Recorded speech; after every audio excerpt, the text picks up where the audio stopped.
Assalamualaikum warahmatullahi wabarakatuh. Alhamdulillah nahmaduhu wa nasta'inuhu wa nastaghfiruh wa na'udzu billahi min syururi anfusina wa min sayyiati a'malina may yahdihillahu fala mudhillalah wa may yudlilhu fala hadiyalah. Asyhadu an la ilaha illallah wahdahu la syarikalah wa asyhadu anna Muhammadan abduhu wa rasuluh la nabiyya ba'dah. Qala Allah Ta'ala fi kitabil aziz, a'udzu billahi minasyaitonir rajim. Ya ayyuhalladzina amanu aminu billahi wa rasulihi wal kitabil ladzi nazzala ala rasulihi wal kitabil ladzi anzala min qablu wa may yakfur billahi wa malaikatihi wa kutubihi wa rusulihi wal yaumil akhir faqad dhalla dhalalan ba'ida. Shadaqallahul azim. Amma ba'du. Alhamdulillah, segala puji syukur kehadirat Allah Subhanahu wa taala. Dengannya kita memohon pertolongan, memohon perlindungan, jalan yang lurus, yang tidak ada kedoliman di dalamnya, dan kita memohon terus petunjuknya, nurnya, cahayanya untuk kita istiqomah menapaki jalannya yang mudah-mudahan ihdinas siratal mustaqim, jalan yang lurus, tidak berliku, tidak menanjak atau turunan yang tajam. Yang kita inginkan sebagai manusia adalah jalan yang mudah saja, yang lurus, yang lempeng, boten berkelak-kelok. Namun demikian memang tidaklah demikian halnya pada kehidupan nyata. Seringkali kita radi goyang-goyang, hujan sedikit goyang, mati lampu goyang. Padahal jalannya pun lurus ning goyang-goyang piyambak. Maka dari itu marilah senantiasa kita memohon perlindungan Allah Ta'ala, karena iman seringkali naik medun.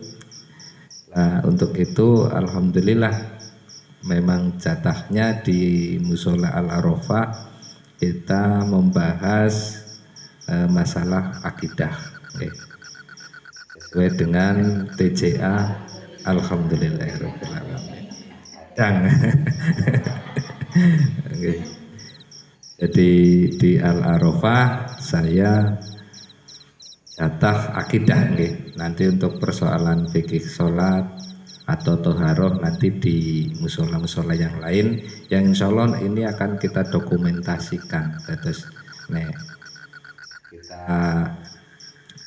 ingin bertanya perihal sholat, mangke teng YouTube kados ugi pun nonton, atau teman yang lain misal di Al-Ikhlas membutuhkan pertanyaan-pertanyaan yang terkait dengan akidah, nonton insya Allah di YouTube, dan ini bagiannya di Al-Arafah. Terus memang saya bagi-bagi biar efisiensi waktu, waktale cekap padat ngaten, karena memang tenaganya yang masih sangat terbatas.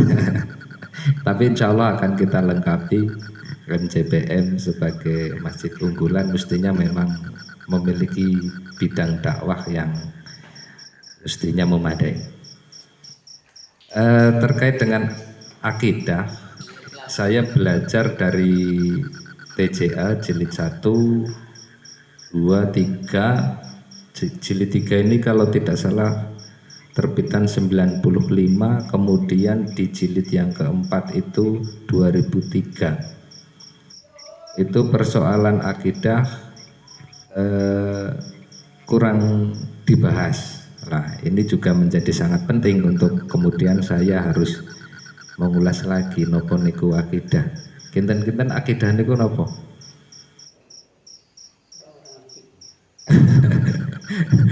Pasrah mawon nggih. Akidah niku nggih akar, pokok dari keimanan kita. Jadi membahas terkait dengan rukun iman, rukun Islam. Rukun Islam niku ingkang 6 napa ingkang gangsal? Islam gangsal nggih. Ana la ilaha illallah Muhammadur Rasulullah. Jadi bunyal Islam ala khamsin. Di terbangunnya Islam itu atas 5. 1 syahadat nggih. 2 salat, 3 zakat, puasa, haji nggih.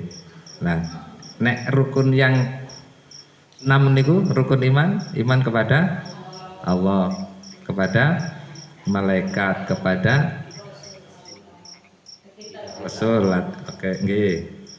Terus kitab, qadar, terus hari akhir atau hari kiamat nggih. Nah, ini kenapa menjadi penting untuk kemudian kita bahas lagi. Nek seumuran kula kathah ingkang pun kesupen. Nggih. Nggih. Rukun iman sing endi, rukun Islam sing endi kadang bingung nggih, sing 5 apa sing 6. Ini kan sudah sangat nopo nggih, bahaya ini, bahaya sekali. Bahaya banget nggih. Karena akidah itu yang memang menjadi akar, sebagaimana pohon kalau akarnya sudah kering nggih mangke mboten berbuah. Bertahan hidup saja alhamdulillah napa malih berbuah nggih. Nah, inilah terkait dengan akidah. Maka kita penting untuk membahas hal ini. Semisal ngapunten sangat beriman kepada Allah, ini dibahas tersendiri di kitab iman, keluaran dari Tarjih nggih. Tarjih itu berdiri 1927 nggih. Nek kitab iman itu dikeluarkan 1929, jadi 2 tahun dari Tarjih dibentuk. Lah karena 1929 ejaane niki ejaan tesi angel niki. Wajib ditulisnya wajib, terus niku dados tesi angel niki. Ini kirang langkung kula waosaken. Yang pertama iman kepada Allah. Niki yujibu alaina an nu'mina billah Rabbina. Artinya wajib atas kita percaya bahwa Allah itu Tuhan kita, Rabbun nggih. Wa huwa la ilahul haqqul ladzi khalaqa kullu syai'in wa huwal wajibul wujud. Artinya, dan ialah Tuhan yang sebenar-benarnya yang menjadikan semua barang, dan ialah mesti adanya. Dados ejaan lawas nggih. Ejaan lawas. Wal ulu bila bidayah wal akhiru bila nihayah. Nah, diterjemahkan yang awal tak bermulaan, yang akhir tak berpenghabisan. Dados tidak ada yang mendahului atau nopo ya, kalau terakhir ya tidak sampai ada batasnya. Dados tidak ada penghabisan. Ini di kitab iman nggih, keluaran 1929.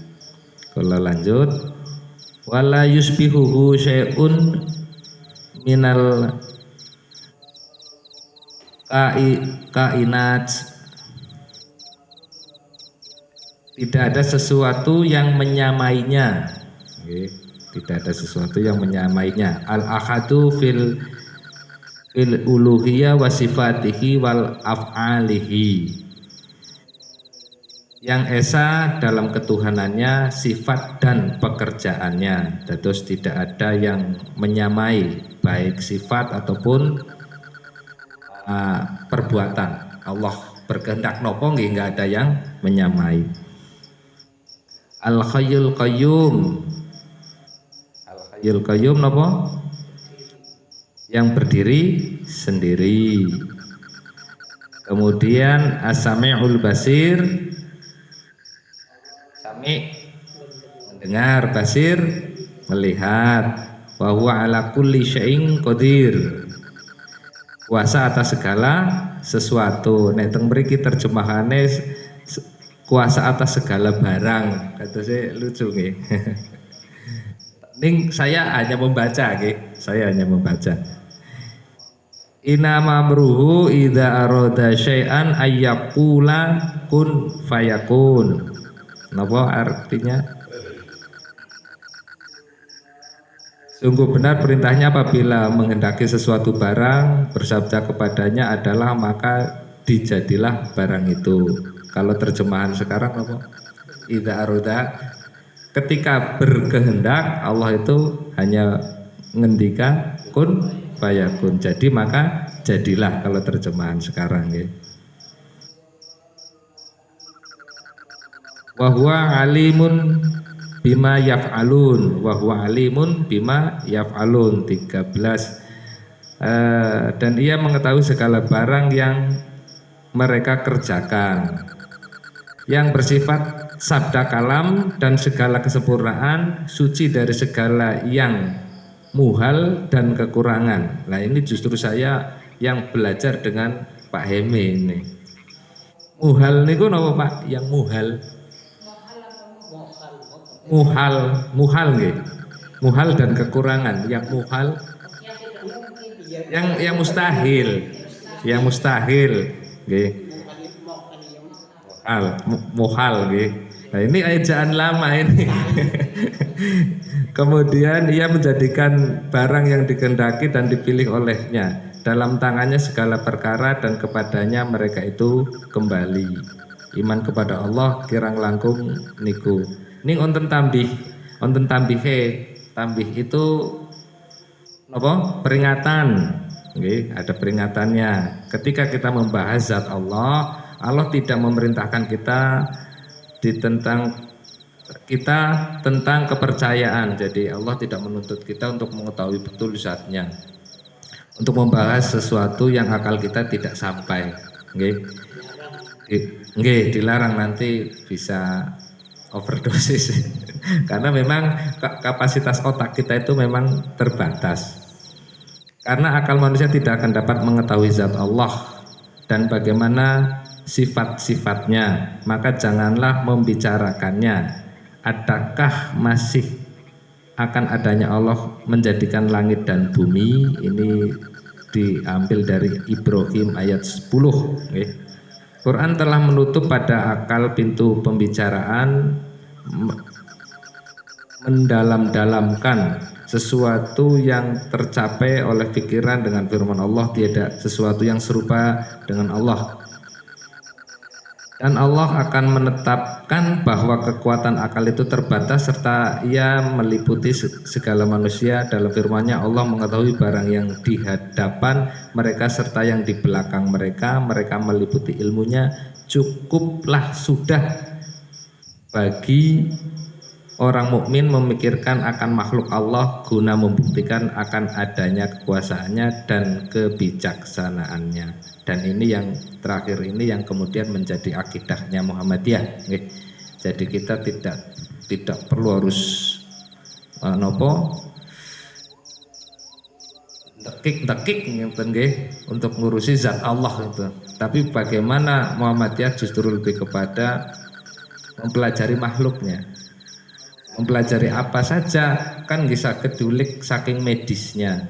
Atau misal yang beberapa kali di pertemuan saya sampaikan, Dr. Sinten Kate Elmore, Dr. Kate Elmore tahun 1980 justru masuk Islam gara-gara membaca Al-Mu'minun dengan apa? Saya malah lupa. Ada 2 ayat yang membahas janin. Lah, itu yang mendasari kemudian Dr. Kate Elmore 1980 malah masuk Islam niku. Jadi justru kita untuk mengetahui Allah justru ke makhluknya. Pertandanya banyak sekali. Mau membuktikan melalui dalil naklinya, onten akli memang kita dituntut untuk berakal gitu. Tapi tidak perlu harus mengerti zatnya Allah seperti apa, tapi lebih kepada makhluknya. Justru insya Allah nanti akan menemukan banyak faidah atau keutamaan. Dengan kita mempelajari embriologi, kita ambil dari satu dasaran ayat Al-Quran, insya Allah malah ketemu ngaten. Nah maka dari situ akidah ini memang betul-betul fundamental bagi kita orang yang beriman. Dan sedikit saya melompat ke halaman keempat, okay. Ini ketika Nabi ditanya, ini riwayat Abu Hurairah dari Bukhari. Qala Nabi sallallahu alaihi wasallam, "Man kana yu'minu billah wal yaumil akhir fala yu'dhi jaruhu wa man kana yu'minu billah wal yaumil akhir fal yukrim doifahu wa man kana yu'minu billah wal yaumil akhir fal yaqul khairon au yasmut." Di sini keimanan kita itu justru lebih nopo nggih. Mestinya lebih membawa dampak nggih kepada kita, bahwasanya orang yang beriman justru harus berbuat baik kepada tetangganya misal. Niku malah langkung ketinggal keimanan kita di situ, bahwasanya dapat disimpulkan juga kesempurnaan itu meliputi keteguhan hati, ucapan yang baik dalam lisan, amal, sikap yang baik segenap anggotanya. Iman yang seperti inilah iman yang sempurna. Sedangkan menurut Bukhari dan Muslim dari Musayyab Ibnu Hasnin menunjukkan minimum iman itu mengucap lafaz la ilaha illallah didasarkan pada sabda Nabi bagi pamannya. Qala Rasulullah sallallahu alaihi wasallam li Abi Thalib, ya ammi, ya pamanku, qul la ilaha illallah, katakanlah la ilaha illallah kalimatan asyhadu laka biha indallah. Artinya bersabda Rasulullah terhadap Abu Thalib, wahai paman, berucaplah la ilaha illallah, kalimat yang kau akan menjadi saksi bagi engkau di sisi Allah nanti. Jadi sekecil-kecilnya iman mengucap la ilaha illallah mawon itu sudah menjadi saksi. Jadi yang sekecil-kecilnya iman niku. Dan insya Allah semua orang yang mengucapkan la ilaha illallah taholal jannah insya Allah. Ketika Nabi ditanya, kan iman naik turun nggih. Terus ya kita semua manusia itu naik turun. Dan ini ada hadis yang menerangkan bahwasanya keimanan itu seperti baju, ketika dipakai terus kotor, harus dicuci, harus diperbaiki lagi, harus dicuci lagi, ngaten nggih. Lah bagaimana cara memperbaharui iman niki? Cara memperbaharui iman, Nabi bersabda di riwayat Tabrani, Al-Hakim dan Ibnu Amr, sesungguhnya iman itu dapat usang dalam dirimu sebagaimana usangnya pakaian. Maka dari itu mohonlah kepada Allah agar Allah memperbaharui iman pada hati-hatimu sekalian. Dan ada juga dari Abu Hurairah, jaddidu imanakum, qila ya Rasulullah wa kaifa nujaddidu imanana. Artinya perbaharulah imanmu sekalian. Ada orang berkata, bagaimana kami memperbaharui iman kami ya Rasulullah? Nabi bersabda, aksiru min qauli la ilaha illallah. Perbanyaklah membaca la ilaha illallah. Jadi ketika turun iman diminta untuk la ilaha illallah terus diperbanyak. Oke, tapi di sini lafadznya tercantum la ilaha illallah yang diminta Nabi ketika sedang turun, perbanyak la ilaha illallah untuk memperbaharui terus keimanan.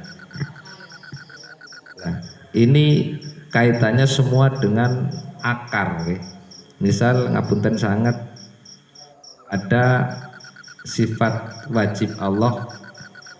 Nek riyin kulo MTS ada pelajaran niku sifat wajib Allah. Nek teng mriki wonten apa mboten Pak riyin? Oke, ada 13, 20, nggih. Tapi kalau di Muhammadiyah memang mestinya mboten kados sugi. Tapi dulu di pondok diajarkan. Lah, ini saking penasarannya saya ketika di pondok saya mendapatkan itu, kok di tengah lingkungan saya nggak ada kados niku. Kados kula riyin nggih nyanyian riyin nggih. Nggih puji-pujian. Tapi kalau di Muhammadiyah wujud kita mbako ya seperti itu. Nggih lah. Itu Masya Allah nggih, itu saya telusuri memang hasil dari karya nggih, dari satu kitab berjudul Sabilul Muhtadin nggih, karangan dari Syekh Arsyad yang masyhur di Kalimantan Selatan. Yang 13 niku Sabilul Muhtadin, itu Sabilul Muhtadin yang 13 kemudian oleh anaknya bernama Syekh Mufti Ahmad Pangeran. Nah, itu menjadi 20 kalau tidak salah seperti itu. Oke, jadi Sabilul Muhtadin, kemudian di kitab selanjutnya Sabilul Mubtadiin gitu. Jalur jalan, sabil itu jalan, mubtadiin itu dasar. Jadi dasar untuk kita mengenal Allah. Ngaten. Ada sifat, pada akhirnya dikelompokkan ada sifat wajib. Kemudian ada juga jaiz nggih. Ada juga yang mustahil. Nah, itu metode lah. Itu metode untuk kita mengenal Allah. Allah niku nopo? Ilah, Robun. Nggih. La ilaha illallah berarti tidak ada zat entitas serupa dengan Allah, begitu. Robun apa Robun? Bahasa kita Robun Tuhan. Robun gitu Tuhan, ilah Tuhan, tetes radi angel. Tapi sepengetahuan saya bisa dikoreksi. Robun itu pemelihara, Robun memelihara.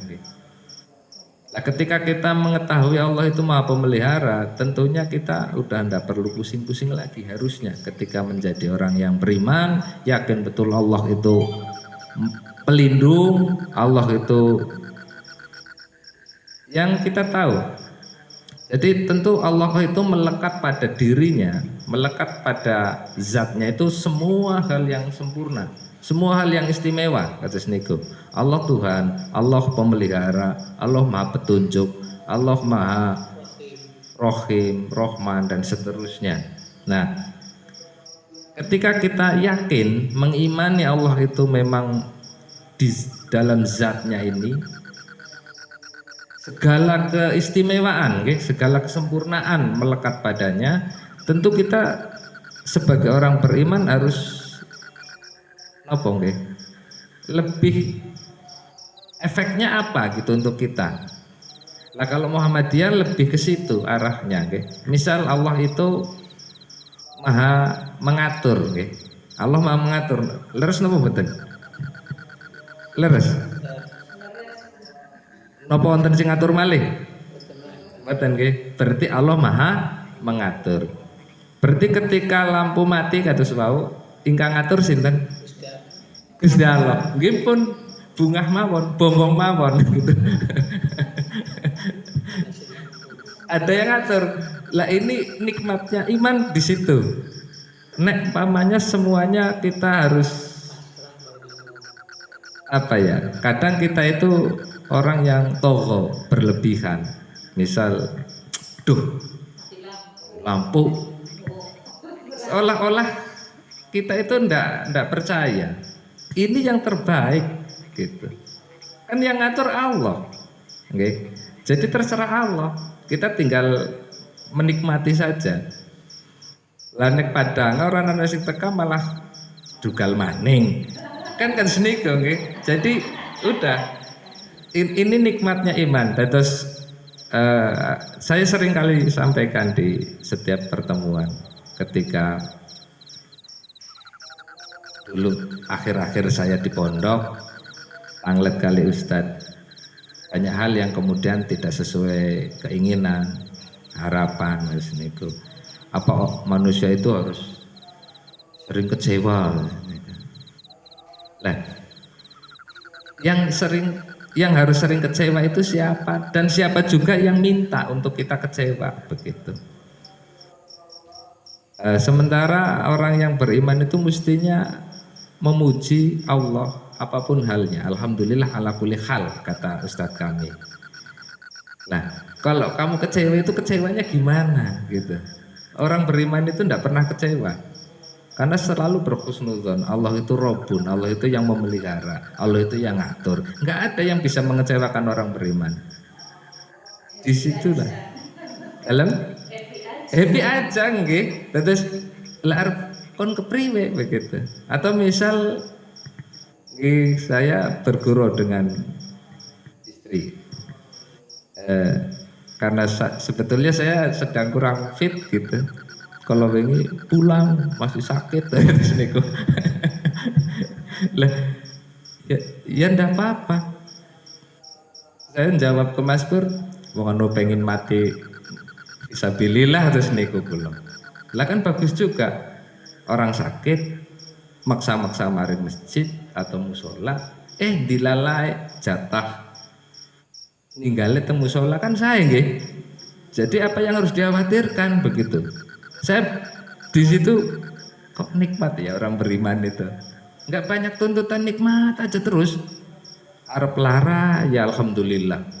Siapa ngerti malah dicabut nyawanya pas lagi nang masjid. Kan nggih sae nggih. Daripada malah lara. Ini bukan sebuah doa, tapi ini untuk kita kemudian bermuhasabah begitu kan, ini kaitannya akidah. Oke. Kan sudah terlalu banyak orang sakit meninggal di rumah sakit. Kan masih jarang orang sakit meninggal di masjid. Lah niki dados kula mentadabur hal ini, ya Allah, kalau memang boleh tak milih teng masjid mawon. Kados niku nggih. Jadi saya memaksakan diri. Lah tibane malah bombong lah niku. Indahnya iman di situ mungkin. Wallahu alam. Tapi ini sebagai seorang yang awam, saya mencoba menikmati hal itu. Karena teringat 30 tahun yang lalu, wong beriman kowe orang ana sing bisa ganggu. Napa mawon ndak ada yang bisa ganggu. Dan itulah kenapa kemudian waktu itu karena saya sedang senang baca kisah-kisah sufi, karena memang saya berpikir sepanjang adanya Islam ya tentu tidak luput dari kisah-kisah sufi kata seniku. Walaupun di beberapa saudara kita, teman kita mungkin kurang menyetujui kalangan sufi. Tapi memang saya belajar kemudian dengan kisah-kisah sufi itu yang penuh kebijaksanaan. Lah, di situ kan banyak yang merindukan kematian. Lah, kula niki kan tesi wedi. Nek saged ngenyang aja sikilah kan kados niku nggih. Lah, akhirnya PR dari Ustadz dijawab dewek. Nek bahasa Losarine ngene iki, dijawab dewek. Rampungnya kapan? Karena terus ngenyang, pasti terus ngenyang. Ngenyang. Dalam? Gitu. Ngenyang terus. Lah, Ustadz saya mungkin tahu akan hal itu. Wis pokoke mengko dijawab dewek nganti umur pira nggonmu ngenyang terus kata seniku. Itu masalahnya bukan di apa-apa, tapi masalahnya di keimanan kita kata seniku. Dan akhir-akhir ini saya merasakan, oh iya nek inyong-inyang baik. Berarti saya belum mau melakukan hal yang terbaik yang sudah Allah perintahkan. Lah inilah cara kita berawal dari satu akidah, Allah Maha mengatur. Nek dijelentrehaken banget terus niku. Belum lagi kalau Allah Maha berkehendak. Nah niki pun apapun yang menjadi keinginan saya ketika tidak terwujud ya sudah pasrah mawon, wong yang berkehendak Allah. Nek kula maksa-maksa keinginan saya harus terwujud, yang berkehendakan Allah terus niku. Kita berencana, Allah yang memutuskan atas niku. Lah, sehingga ketika Ali juga menyampaikan, kalau keinginanku terwujud, aku bersyukur. Kalau keinginanku tidak terwujud, tambah bersyukur. Karena aku melihat kehendak Allah hadir. Barangkali kalau hajat kita sampai nopo diijabah terus, mungkin bisa sombong. Lah itulah makna Allah Maha berkehendak. Jadi ketika kesempurnaan Allah tercermin lewat Asmaul Husnanya, ya sudah, saya pikir tinggal kita tadaburi saja. Tentang zatnya otak kita sangat terbatas, tidak perlulah sampai situ. Tapi yang penting bagi kita warga Muhammadiyah, bagaimana akidah kita bermanifestasi, menjelma menjadi kebaikan budi dengan tetangga, dengan teman. Kalau peradaban, ya bagaimana menciptakan peradaban yang lebih berkemajuan. Lah, Muhammadiyah kurang lebih akidahnya seperti itu. Kalau memungkinkan nggak usah terlalu banyak debat, okay? Nggak usah rebutan. Misal ada satu hadis mengatakan umatnya Nabi nanti terpecah menjadi 73, hanya satu yang masuk surga. Lah nggak usah rebutan yang satu masuk surga, engko malah rubes ngaku sing paling bener dewek, kan nggih repot. Nggih lah itu. Maka akidah Muhammadiyah umat pertengahan lah, umat pertengahan. Lah ini rasanya lebih bisa berkemajuan, jadi kita tidak perlu harus mengklaim yang paling benar dan seterusnya. Karena setiap saja kita merasa paling benar, di situ ada celah kita itu berbuat salah. Itu juga kata Ali bin Abi Thalib. Nah, disitulah mari memperbaharui keimanan. La ilaha illallah, la ilaha illallah. Ilah saja seringkali sulit untuk diterjemahkan. Ilah itu tidak serta-merta kemudian bahasa kita itu Tuhan, bahasa kita itu Tuhan. Tapi banyak juga zat atau apapun yang kemudian rasanya lebih besar di kepala kita dibanding Allah itu sendiri. Pemalih kalau kita punya hajatnya urung kelakon kowe sing gede banget nang sirah, hajate dewek. Jadi kita agak sulit untuk kemudian berbahagia di situ. Udah, yang paling besar tetap Allah. Allahu Akbar. Allahu Akbar. Keinginan saya kecil. Terwujud juga tidak ada masalah. Tidak terwujud juga kehidupan tetap berjalan. Yang penting satu, orang yang berkemajuan, tolak ukurnya kita itu berprogres atau tidak. Kita itu sedang lebih baik dari kemarin atau tidak, kata sini kemauan. Kalau misal kemarin hujan tidak berangkat ke masjid, nah sekarang hujan payungan maring masjid misal, dan seterusnya lah. Itu kita tahu semua, tinggal kita betul-betul ikhtinas, mohon betul ikhtinas siratal mustaqim atau tidak. Karena pada satu ketika saya, ya dulu Mas Pur sempat sakit, saya menggantikan beliau untuk beberapa saat. Saya berpikir dan melihat banyak orang sakit. Jebule nek lagi pas layanan kok akeh wong laras niku. Lah saya melihat kok banyak orang sakit nggih. Saya tanya, ya jelas nggak ada orang mau sakit kan nggih. Urung sakit, siapa sih gelem lara Mas? Lah ternyata dengan hal seperti itu ketika dua penangkapan, satu husnudzon, berhusnudzon saja. Ini kan juga kehendaknya Allah. Sebagaimana dulu Nabi Ayub juga pernah sakit parah, kata seniku nggih. Nah, saya juga sekali waktu rada ngeleweh gitu dengan pasien. kebetulan kesepuan juga, saya nemenin lagi nunggu antrian kulo kancane. Karena terus nopo ngapunten sangat ngangluh nih, ngangluh. Jadi saya hibur dengan tadi, loh, anu gerah nopo sih? Lah nyong sakit banget.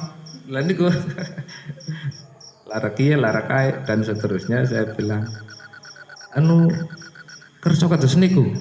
Yo, ya mana ada orang mau sakit kan kados niku nggih. Nah, saya bilang, ya sudah, kalau ndak mau sakit kembalikan sama yang punya penyakit itu, yang sekaligus juga punya penyembuhnya.